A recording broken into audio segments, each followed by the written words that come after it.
사도행전 25장 1절에서 12절 우리 다 함께 읽도록 하겠습니다. 시작. 베스도가 부임한 지 3일 후에 가이사랴에서 예루살렘으로 올라가니 대제사장들과 유대인 중 높은 사람들이 바울을 고소할세 베스도의 호의로 바울을 예루살렘으로 옮기기를 청하니 이는 길에 매복하였다가 그를 죽이고자 함이더라. 베스도가 대답하여 바울이 가이사랴에 구류된 것과 자기도 멀지 않아 떠나갈 것을 말하고 또 이르되 너희 중 유력한 자들은 나와 함께 내려가서 그 사람에게 만일 옳지 아니한 일이 있거든 고발하라 하니라. 베스도가 그들 가운데서 8일 혹은 10일을 지낸 후 가이사랴로 내려가서 이튿날 재판 자리에 앉고 바울을 데려오라 명하니 그가 나오매 예루살렘에서 내려온 유대인들이 둘러서서 여러 가지 중대한 사건으로 고발하되 능히 증거를 대지 못한지라. 바울이 변명하여 이르되 유대인의 율법이나 성전이나 가이사에게나 내가 도무지 죄를 범하지 아니하였노라 하니 베스도가 유대인의 마음을 얻고자 하여 바울더러 묻되 내가 예루살렘에 올라가서 이 사건에 대하여 내 앞에서 신문을 받으려느냐. 바울이 이르되 내가 가이사의 재판 자리에 앞에 섰으니 마땅히 거기서 신문을 받을 것이라. 당신도 잘 아시는 바와 같이 내가 유대인들에게 불의를 행한 일이 없나이다. 만일 내가 불의를 행하여 무슨 죽을 죄를 지었으면 죽기를 사양하지 아니할 것이나 만일 이 사람들이 나를 고발하는 것이 다 사실이 아니면 아무도 나를 그들에게 내줄 수 없나이다. 내가 가이사께 상소하노라 한데 베스도가 배석자들과 상의하고 이르되 내가 가이사에게 상소하였으니 가이사에게 갈 것이리라 하니라. 아멘. 하나님 감사합니다. 오늘도 주의 말씀을 들을 수 있는 귀를 허락하여 주시옵소서. 하나님, 우리의 귀를 즐겁게 해주는 말씀이 아니라 우리의 귀를 불편하게 하고 우리의 마음을 갈등을 일으키는 그 말씀이 오늘 우리에게 임하게 허락하여 주시옵소서. 그리하여 복음 되시는 그 예수 그리스도가 우리를 통치하고 이끌어 가시는 완전한 주권이 우리 안에 다시 세워지게 허락하여 주시옵소서. 예수님의 이름으로 기도합니다. 아멘. 지난주일 말씀 기억나시지요? 총독 벨릭스가 자기 아내 유대 여자 드루실라와 함께 바울을 불러서 그리스도 예수 믿는 도를 듣습니다.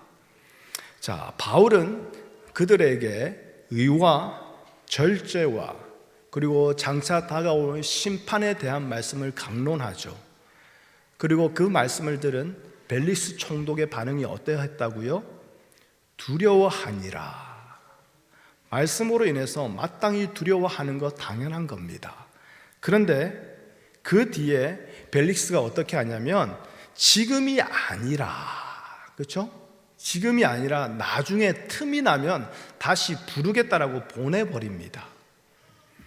우리가 지난주 말씀을 다 봐서 알겠지만 벨릭스는 결국 돈에 대한 욕심 때문에 바울을 불러서 계속 이야기는 합니다. 이야기는 하는데 더 이상 자신을 두렵게 한 그 말씀을 위해서 틈을 내지는 않았던 거죠. 그리고 난 뒤에 2년을 계속 바울을 계속 가두어 두는데 그 이유가 뭐라고요? 24장 27절에 보면 유대인들의 마음을 얻기 위해서였다라는 거예요. 끝까지 자기 유익을, 자기 자리를 지키기 위해서 살아갔던 그런 자입니다.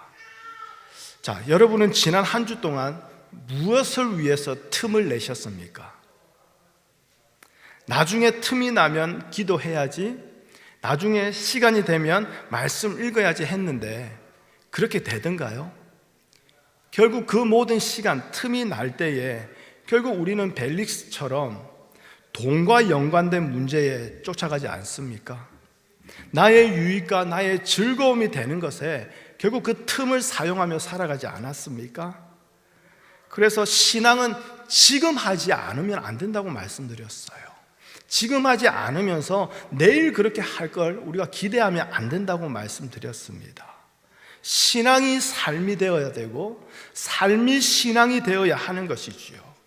그래서 자꾸 따로 틈을 내서 내가 또 다른 뭔가를 하겠다라는 거, 그게 신앙이 아니라 어디서 무엇을 하든 그 순간이, 그러니까 즉 지금 이 순간이 예수 그리스도 안에서 하나님을 만나고 알아가고 예배하는 그런 삶이 되어야 하는 것이지요.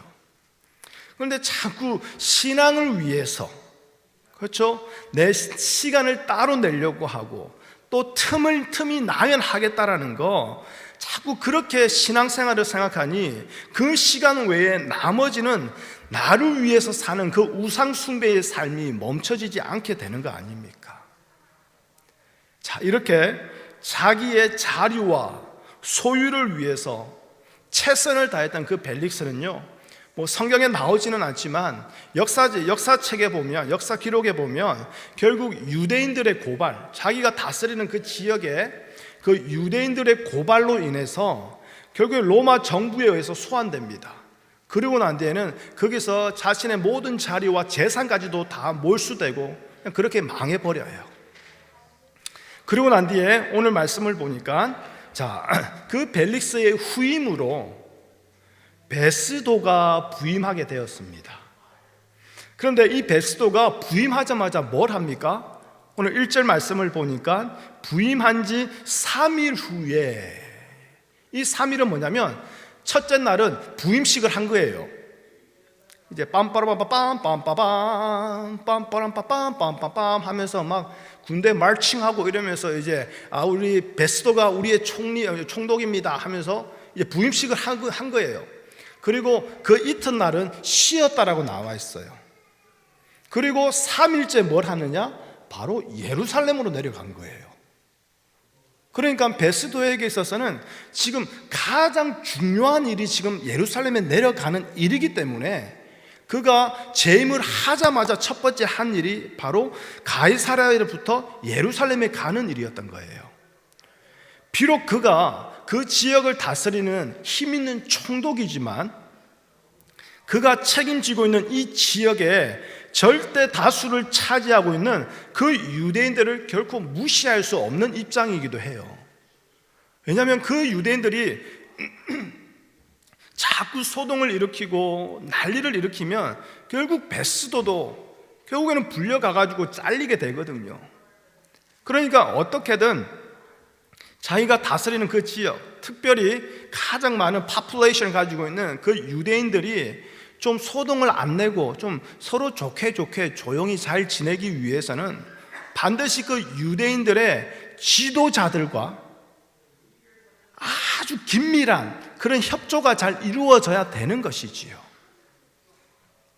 뭐 각 나라 대통령들이 다들 대통령이 되고 나면 항상 찾아가는 곳이 있지 않습니까? 교회 찾아가죠. 성당 찾아가죠. 또 절에도 찾아가죠. 왜 그럽니까? 그 사람들하고 좀 잘 협조를 해서 내가 대통령이 있는 기간 동안 좀 잘 좀 도와주십시오. 결국 그거 아닙니까? 자, 그런데 그렇게 예루살렘으로 갔는데 거기서 보니까 대제사장들과 유대인 중 높은 사람들이라고 말합니다. 이걸로 볼 때는 사내들인이죠. 그렇죠? 유대인의 가장 높은 통치기관, 그렇죠? 사내들인에서 이제 베스도에게 한 가지 부탁을 합니다. 지금 바울이 지금 가이사랴에 지금 그 감옥에 잡혀 있는데 그 바울을 예루살렘으로 보내주세요. 왜 그렇게 요청했습니까? 이미 2년 전에 바울의 암살단 40여 명이 바울을 그렇게 죽이려고 계획을 했어요. 시도까지 했는데 그게 실패로 끝나버렸죠. 그리고 지금 2년이 지났습니다. 그런데 이제는 암살단 40명이 아니라 유대인의 통치기구인 그 사내들이니 아예 대놓고 2년 동안 아직도 그걸 잊지 않고 있었던 거예요. 그러면서 새로운 총독이 왔다고 하니 이제는 자신들의 그 은근한 힘으로써 새로운 총독을 압박하죠.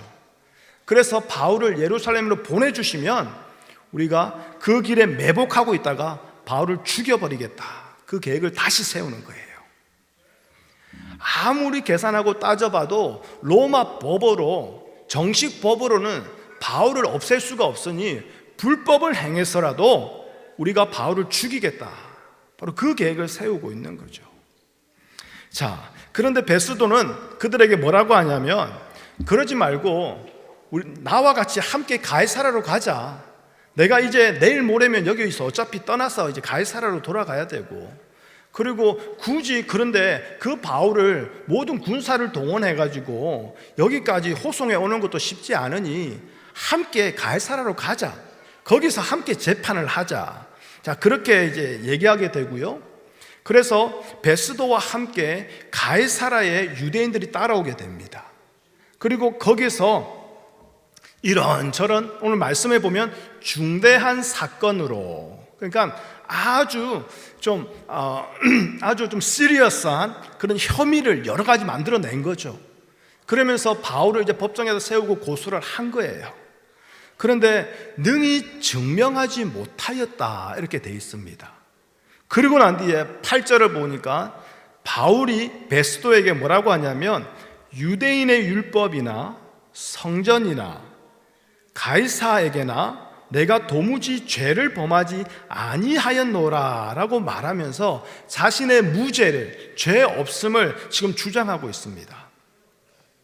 자, 이런 여러 가지 상황을 볼 때요, 베스도는 아마도 바울에게 죄가 없다라는 것을 알았을 겁니다. 오늘 우리가 읽지는 않았지만요, 18절 말씀을 보시면, 자, 베스도가요 아그리빠 왕에게 바울에 대해서 이야기하는 거예요. 근데 거기서 18절에 보면 어떻게 얘기하냐면, 내가 짐작하던 것 같은 악행의 혐의는 하나도 제시하지 아니하고, 이걸 보면 이미 베스도는 바울은 잘못한 게 없구나 이미 알고 있던 바로 그런 상태라는 거죠.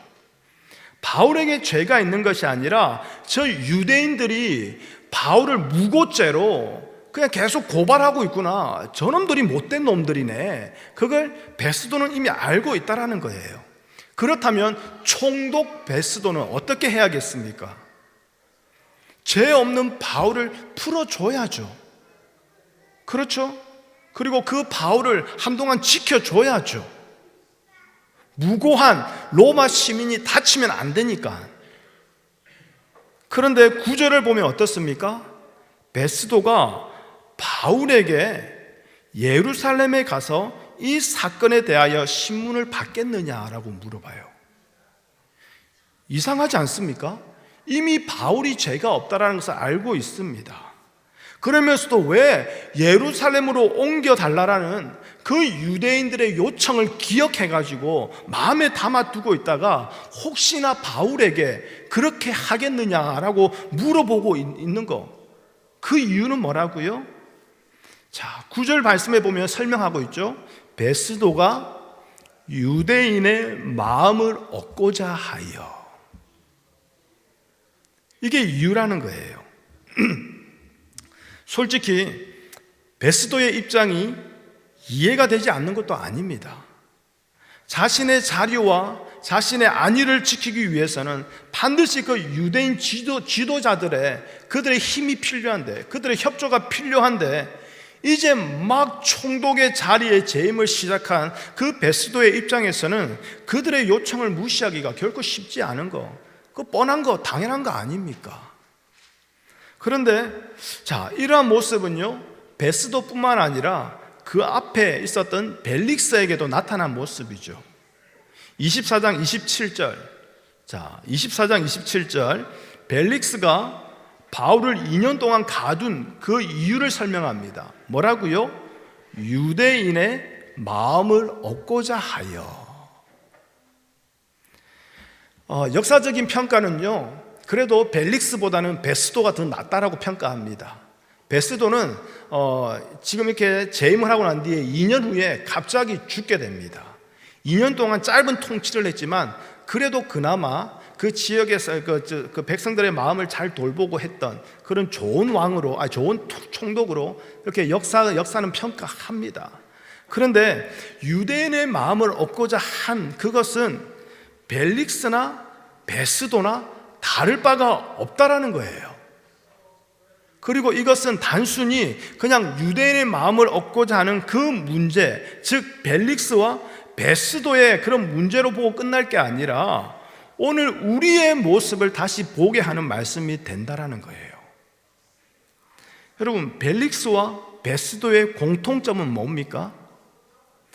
자신의 미래에 대한, 자신의 자리에 대한, 자신의 소유에 대한, 자신의 안전에 대한 그 염려와 욕심에 의해서 움직이고 있다는 거예요.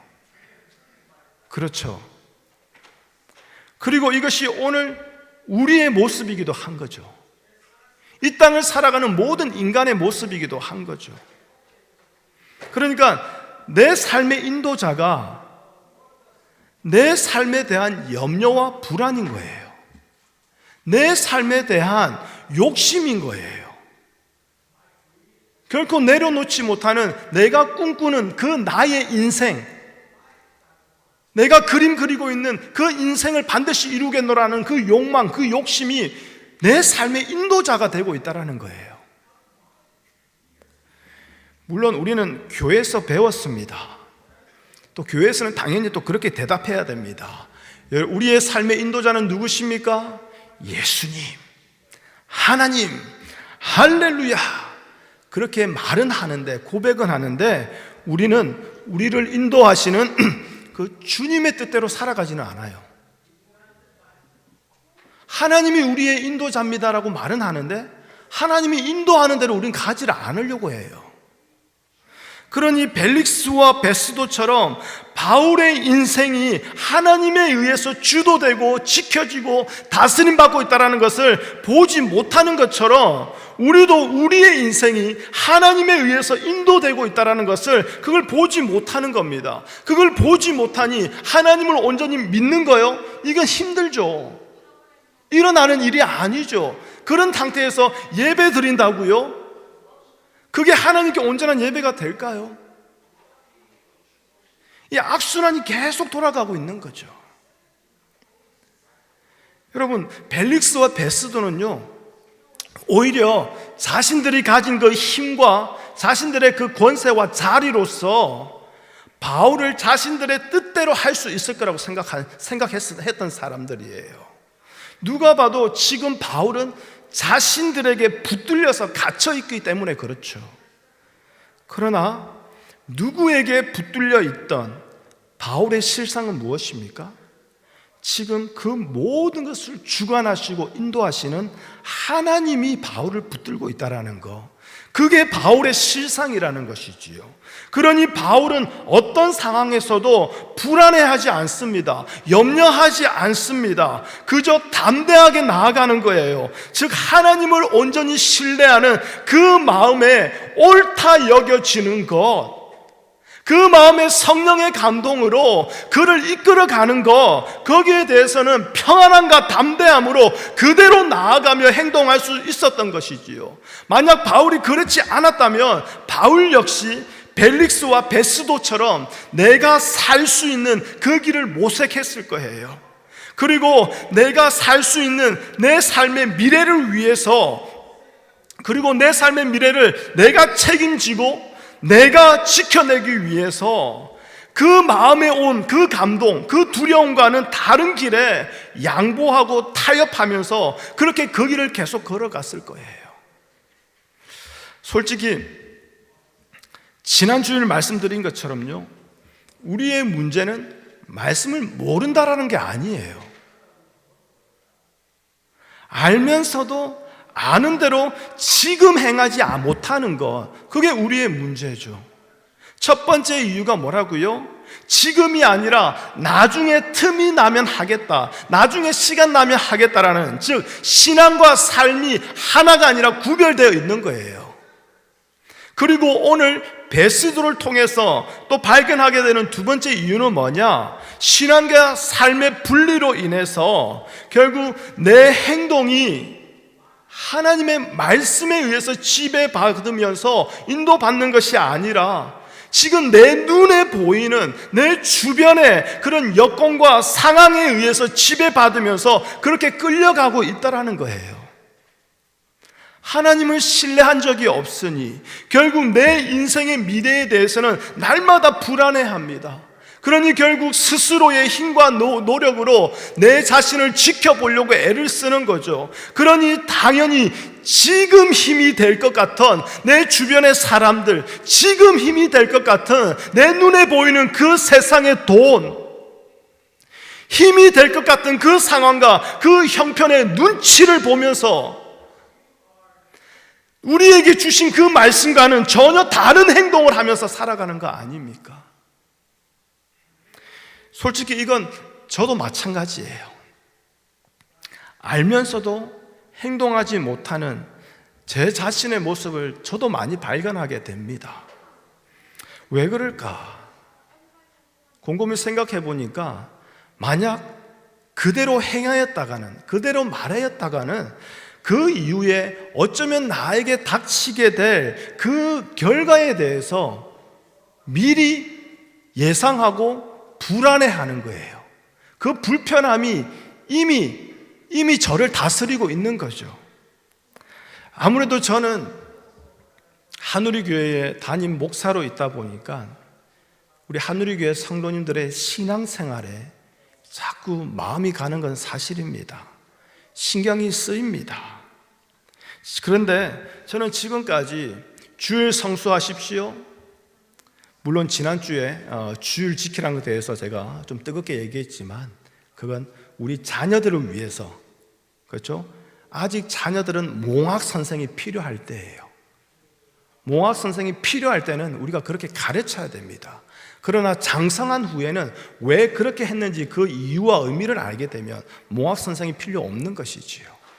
자, 그래서 제가 지난주일 주일을 지키십시오라고 뜨겁게 얘기했지만 그 전까지 저는 주일 성수하십시오, 11조 도둑질하지 마십시오, 막 그런 것들, 그렇죠? 그리고 교회 봉사 최소 일주일에 이틀은 나와서 교회를 돌아보고 뭐 집사라면 뭐 이렇게 해야 되고 막 저 그런 거 말씀드리고 강조한 적 없습니다. 물론 제가 아주 깨어있는 목사라서 그런 건 전혀 아니고요. 저는 그것을 지켜야만 좋은 믿음이라고 말하는 그 거짓된 복음을 저는 결코 말할 수 없었기 때문에 그런 거예요.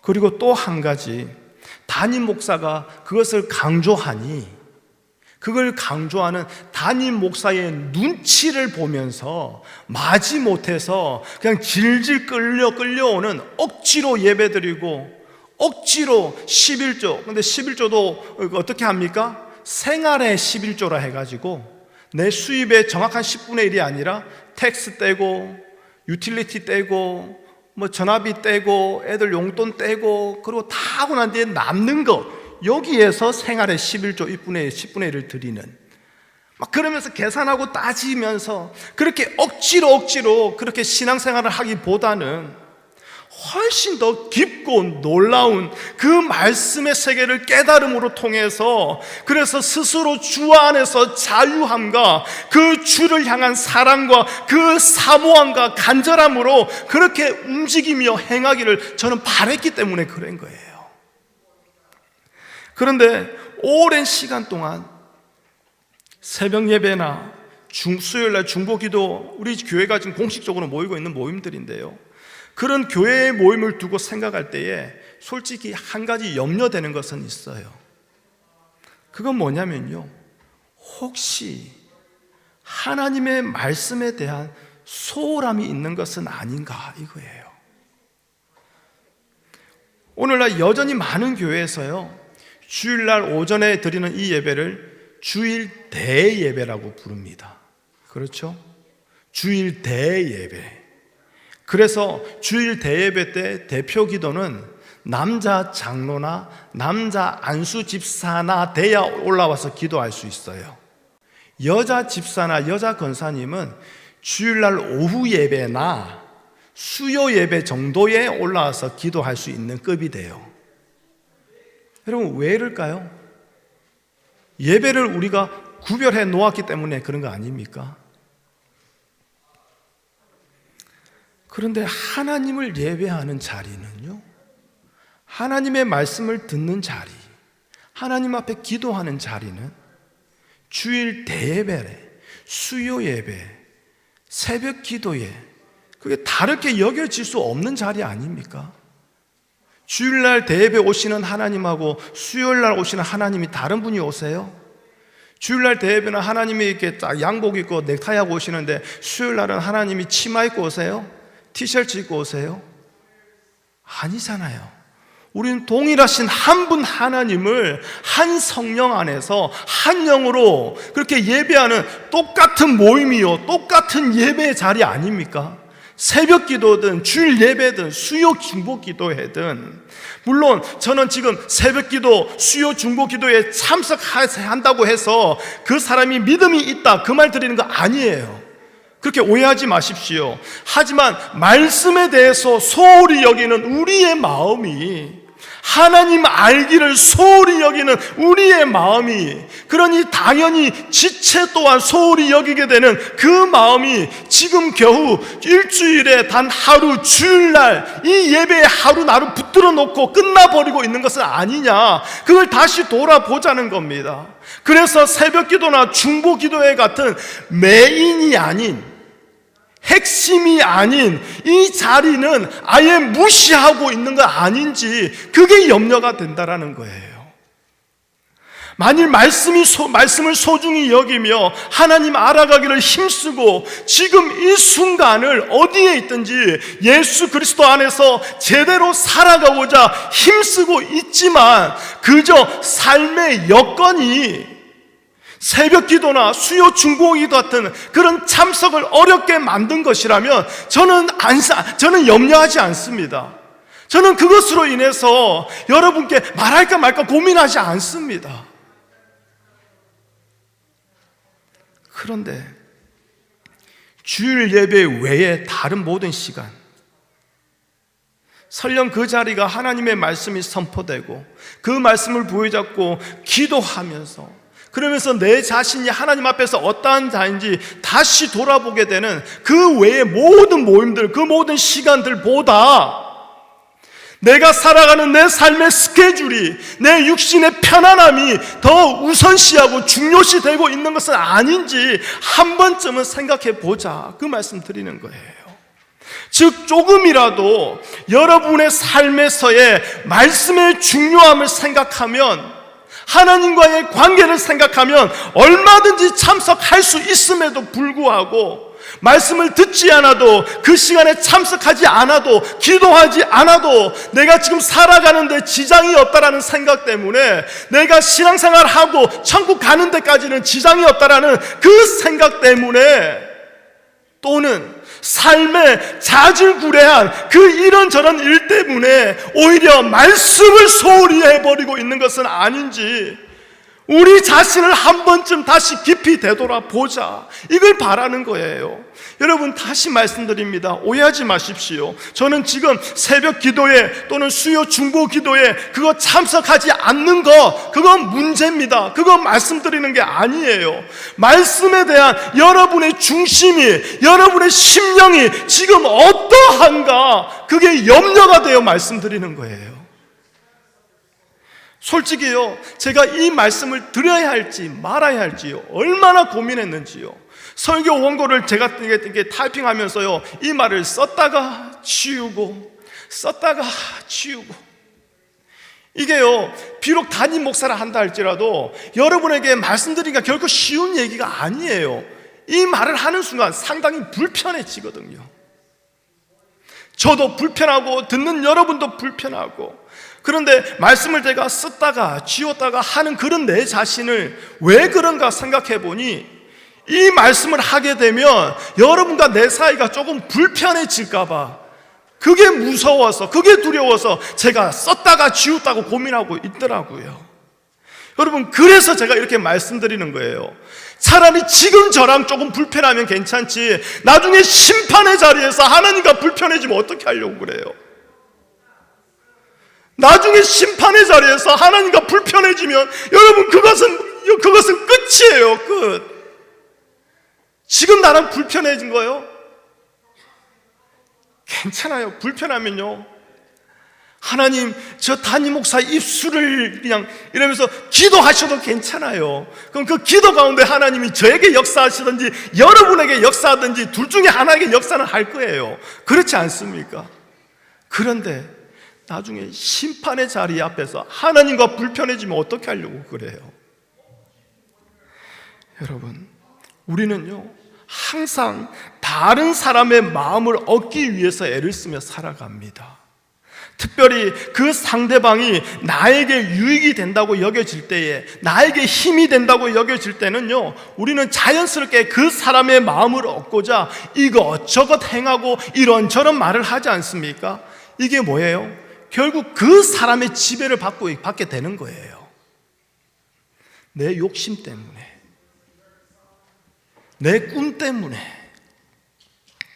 성도로서 말씀을 따라, 그런데 반드시 하나님의 은혜와 사랑의 그릇에 담긴 그 옳은 소리를 해야 되는데 그걸 하지 못하게 됩니다.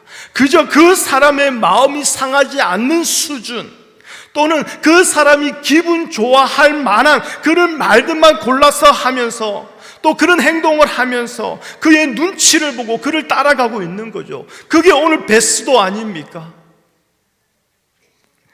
여러분, 그런데 하나님을 믿는 우리는 달라야 돼요. 성도인 우리는 달라야 돼요. 우리에게 있어서 하나님만이 우리의 삶을, 우리의 영혼을, 우리의 생명을 책임지시는 분 아닙니까? 하나님은 반드시 하나님의 뜻대로 우리의 삶을 인도하실 것이고 하나님의 계획대로 모든 일들을 성취하실 분이십니다. 그래서 하나님만을 신뢰하는 자라면 자신의 인생을 스스로 책임지려고 하지 않게 되는 것이지요. 따라서 누군가의 마음을 얻기 위해서 이미 말씀으로 인해 두려움과 깨달음으로 채워진 그 마음을 속이고 그 마음을 양보하고 타협하면서 그렇게 그 사람들에게 끌려다니는 자가 아니라 오히려 당당하게 주께서 우리에게 주신 마음대로, 주께서 우리에게 주신 그 깨달음대로 그대로 말하고 행하게 되어지는 것, 여러분, 이것이 바울이었지 않습니까? 이것이 예수 그리스도로 말미암아 성령의 충만함을 입은 자들이 예수 그리스도가 가신 그 십자가의 길을 걸어갔던 사도들의 삶이었지 않습니까? 우리 사진을 한번 보여주실래요? 1986년입니다 1월 28일 미국의 챌린저 그 우주 왕복선이 출발하는 날이었어요. 그런데 전 세계 인구들이 라이브로 이 장면을 지켜보고 있었습니다. 그런데 발사가 되고 정확하게 73초 후, 1분 13초 후에 저 챌린저호가 그냥 공중에서 폭발해 버립니다. 온 세계가 충격을 받았죠. 여러분, 당시 미국의 나사, 최고의 과학적인 지식과 자료와 재료와 모든 것을 다 동원하여서 가장 안전하고 완벽하다고 만든 저 우주 왕복선이 폭발해버린 이유는 다들 들어서 알 겁니다. 큰 거대한 복합적인 어떤 기술적인 문제, 어떤 컴퓨터 문제, 무슨 소프트웨어의 바이러스 문제, 그런 게 아니었어요. 저 우주 왕복선이 폭발하게 된 이유는 오링, 고무 패킹, 고무 패킹이죠. 오링. 그 오링 그게 잘못돼가지고 터져버린 거예요. 당시 저게 발사되는 날짜가 1월 28일이 아니라 원래는 1월 22일이었대요. 근데 비록 플로리다라 할지라도 그때 날씨가 너무 추웠나 봐요. 날씨가 너무 춥고 너무 안 좋고, 그리고 막 악천후가 되고, 그래서 벌써 3번인가 그 발사 날짜를 자꾸 미룬 거예요. 그런데 1월 28일 저때 그 오링 전문가가 와가지고 하는 말이, 오늘 저거 발사하면 안 됩니다. 오늘처럼 이렇게 추운 날씨, 그날 발사된 날, 그 발사대에 보면 고드름이 다 얼어 있어요. 사진에 나와 있더라고요. 그렇게 추운 날씨가 되면 오링, 고무가 수축하고 팽창하는, 말 그대로 이 고무의 탄력성이 없어져 버립니다. 고무가 그냥 딱딱한 나무처럼 되어 버립니다. 그러면 저거 위험합니다. 저거 지금 발사하면 안 돼요. 그랬는데 이미 3번이나 연기해 버렸고, 그리고 우주 왕복선의 모든 것을 잘 알고 있던 그 관계자들이 그 오링 그거 하나 뭐라고 그 말을 무시했던 거예요. 그리고 발사했는데 정확하게 73초 후에 폭파되어 버렸습니다. 고무 오링 아무것도 아닌 거라고 여겼어요. 그런데 그 오링이 수축성, 팽창력을 잃어버리게 되니 결국 그 사이로 어느 누구도 감히 발견할 수도 없는, 사람의 눈으로는 찾기도 힘든 그 미세한 그 틈 사이로 고온 고압의 연료가 그냥 새어 나온 거예요. 그러면서 불이 붙어버렸고, 그렇게 그냥 우주선이 폭발하게 돼버린 거죠. 여러분, 우리 신앙도 마찬가지예요. 우리 신앙은요, 큰 일에는 자빠지지 않습니다. 우리 신앙은요, 큰 일에 넘어지지 않습니다. 신앙은요, 저 오링과 같은 작은 일에 넘어지고 자빠지는 거예요. 주일 예배 참석하고 하나님은 나의 인도자라고 고백합니다. 이렇게 큰 일은 다 해요. 주일 예배, 대예배는 다 드려요. 그러면서도 그 외에 나머지는 다 오링과 같이 아무것도 아닌 사소한 것으로 여깁니다. 그래서 그런 것까지는 안 해도 돼. 그런 자리까지는 내가 굳이 안 나가도 돼. 흔히 우리말로 하면 자질구레한 것들, 그거 안 해도 하나님을 믿는 그 신앙생활에는 큰 지장 없다라고 여기면서 그냥 그렇게 내 삶과 신앙을 분리시켜 놓고 살아가고 있는 거죠. 그러다 보니 우리를 다스리고 인도하는 지배자는 성경에서 계시하고 있는 그 하나님이 아니라 내가 만들어 놓고 세운 나만의 하나님이에요. 주일 대예배 한 번 드려도 괜찮다고 말해주시는 하나님, 기도하지 않아도, 말씀을 묵상하지 않아도 내 마음을 아신다고 위로해 주시는 하나님. 여러분, 정말 일주일의 삶에서 여러분은 무엇에 영향을 받으며 살아가십니까? 무엇에 따라 움직이십니까? 무엇이 여러분의 인도자가 되어 있습니까?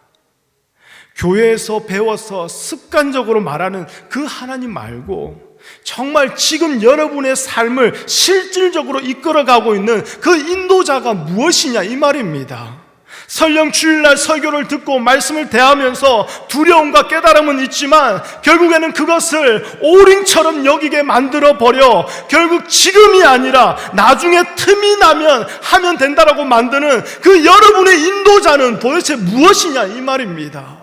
결국 말씀의 자리를, 기도의 자리를 가볍게 여기도록 하여 장차 오는 그 심판에서 하나님과 불편하게 되어 거기서 폭발하게 될 것임에도 불구하고 당장의 지금의 문제가 아니니 지금 내 눈에 보이는 다른 자질구레한 것들, 그거부터 먼저 해결하도록 이끌어가고 있는 여러분의 인도자는 누구인가? 그럼 그거 한번 생각해 보자, 이 말입니다. 여러분, 오늘 이 말씀을 여러분 스스로에게 다시 한 번 더 소화시키십시오. 그리고 여러분의 인도자를 다시 분명하게 세우십시오. 오직 하나님만이 우리의 인도자이십니다. 우리를 지배하시는 왕이시요 주인이십니다. 그 믿음을 새롭게 하십시오. 결코 우리의 계획과 계산대로 되어지는 인생이 아니라 하나님의 뜻대로, 하나님의 말씀대로 하나님이 책임지고 하나님이 이끌어가는 그 인생임을 기억하시기를 바랍니다. 그래서 어떻게 다가올지 모르는 내일로 인해서 두려워하고 그 두려움 때문에 결국 하나님의 말씀을, 하나님과의 관계를 양보하고 타협하기보다는 오늘 예수 안에서 살게 해주시는 그 하나님의 은혜와 인도하심으로 지금 평안함으로 담대함으로 그렇게 살아갈 수 있는 자가 되기를 부탁드리겠습니다. 여러분, 그렇다면요, 우리의 행동이 세상의 문제로 인해서, 세상의 형편으로 인해서 영향을 받기보다는 언제나 그 말씀이 우리를 지배하고 다스리게 될 것입니다. 그로 인해서 반드시 그런 우리로 인해서 예수 그리스도가 증거되어지는 것이지요. 여러분, 사도들의 그 담대함은요, 우리에게서도 나타나야 될 담대함인 거예요. 같은 성령, 같은 예수 그리스도를 믿기 때문에 우리에게도 그런 담대함이 그 흔적으로 나타나야 되지 않겠습니까? 오늘 예배 드리고 우리가 이 담대함을 가지고 예수님을 전하러 나갈 겁니다. Walking for Jesus, 주를 증거하러 나갈 겁니다. 주님께서 우리를 붙들고 계시기에 모든 것을 주님께 맡긴 자로서 담대하게 걸어다니고 담대하게 말하고 담대하게 행할 수 있기를 부탁드리겠습니다. 그리고 그 담대한 발걸음이 여러분의 모든 삶 구석구석까지, 심지어 내가 오링으로 여기며 그냥 대수롭지 않게 여겼던 그 모든 순간순간, 그 모든 구석구석까지도 온전히 이어지기를 부탁드리겠습니다.